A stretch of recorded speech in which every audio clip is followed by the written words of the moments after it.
Hello everyone, welcome back to my channel. So आज हम पढ़ने जा रहे हैं this and that. So this and that का जो कॉन्सेप्ट है वो बहुत ज़्यादा ही इजी है, बहुत ही सिंपल है। सो मैं ट्राई करूँगी कि आपको बहुत ही इजी लैंग्वेज में समझा पाऊँ और आई होप आपको समझ में आएगा। सो सबसे पहले हम पढ़ते हैं दिस। जो दिस वर्ड है इसको हिंदी में बोलते हैं यह।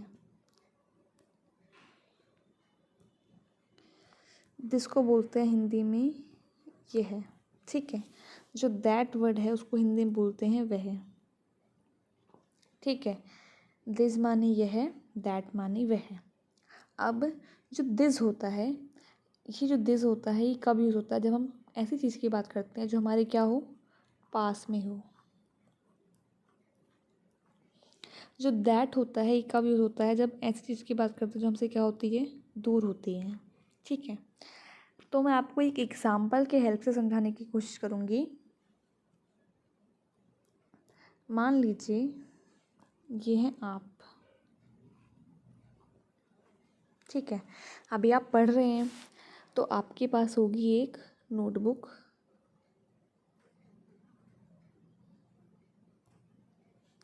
आपके पास होगा एक पेन या पेंसिल, ठीक है। अब ध्यान से देखिए, क्योंकि आपके ये बिल्कुल पास में है, आप इसको टच कर पा रहे हैं, इसको छू पा रहे हैं और ये आपकी रीच के अंदर अंदर है, मतलब आपकी पहुंच में है ये। तब अगर हमें बोलना है कि मुझे आप ये बताना चाहते हो कि यह एक नोटबुक है, ये है एक पेन है, तो आप कैसे बताओगे? तब आप यूज़ करोगे दिस का। आप बोलोगे दिस इज़ अ नोटबुक। क्या बोलोगे? This is a notebook. आपको बताना है कि यह क्या है, यह एक पेन है, तो मैं क्या बोलूँगी? दिस इज़ अ पेन, ठीक है। अब हमने दिस लगाया क्योंकि ये चीज़ें क्या थी, आपके पास थी, आपकी रीच में थी, आप पहुंच पा रहे थे इन तक, ठीक है।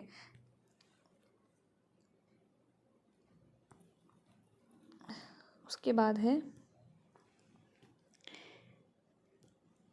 फिर से हम मानते हैं ये आप हो, ठीक है। अब आप अभी बैठ के कहीं पे पढ़ रहे होंगे, मान लो आप स्टडी टेबल पे बैठ के पढ़ रहे हो, है ना। तो आप टेबल और चेयर के ऊपर बैठे हो, तो मान लो आपका जो बेड है वो आपसे क्या है, थोड़ा दूर है। ये आपका बेड है,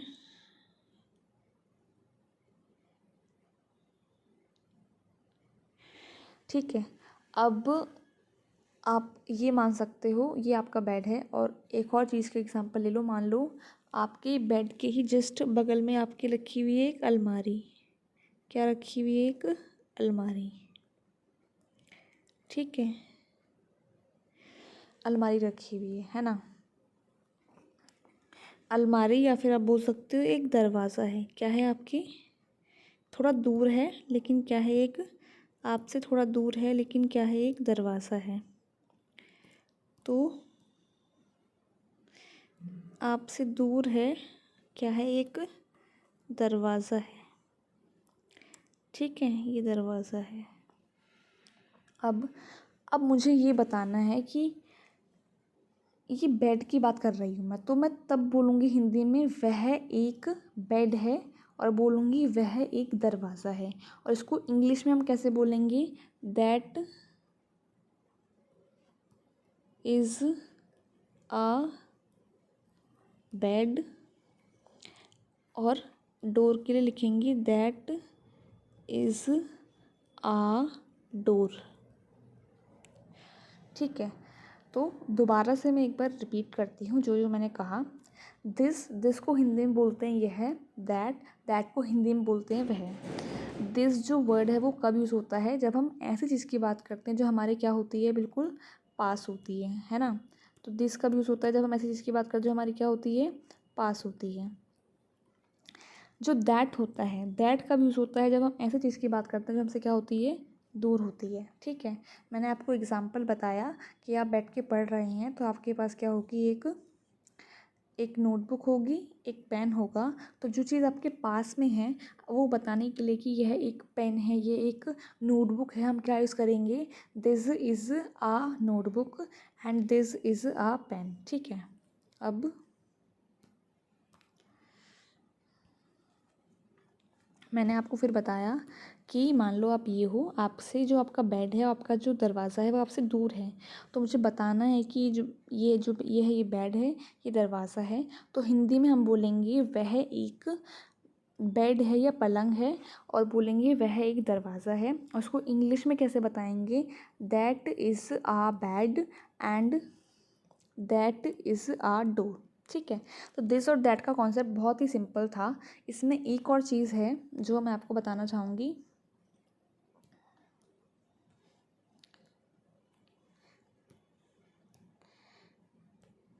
जो हमारा दिस और दैट दोनों होता है, ये हम तब यूज़ करते हैं जब हम किसी सिंगुलर चीज़ की बात कर रहे हों। सिंगुलर यानी हम एक चीज़ की बात कर रहे हैं। जैसे मैंने जितने भी एग्जांपल दिए उसमें सब में हम एक नोटबुक की बात कर रहे हैं, हम एक पेन की बात कर रहे थे, हम एक बेड की बात कर रहे थे और एक दरवाजे की बात कर रहे थे। मतलब जितनी भी चीज़ें थी वो कैसी थी, वो क्वांटिटी में उनकी एक ही क्वांटिटी थी। ठीक है। हमेशा याद रखिएगा कि दिस और दैट हमेशा कब यूज़ होता है, जब हम सिर्फ एक चीज़ की बात करते हैं, है ना, एक सिंगल चीज़ की बात कर रहे होते हैं। ठीक है। आई होप आपको ये समझ में आया होगा। एंड ये वीडियो देखने के लिए thank you very much and thank you.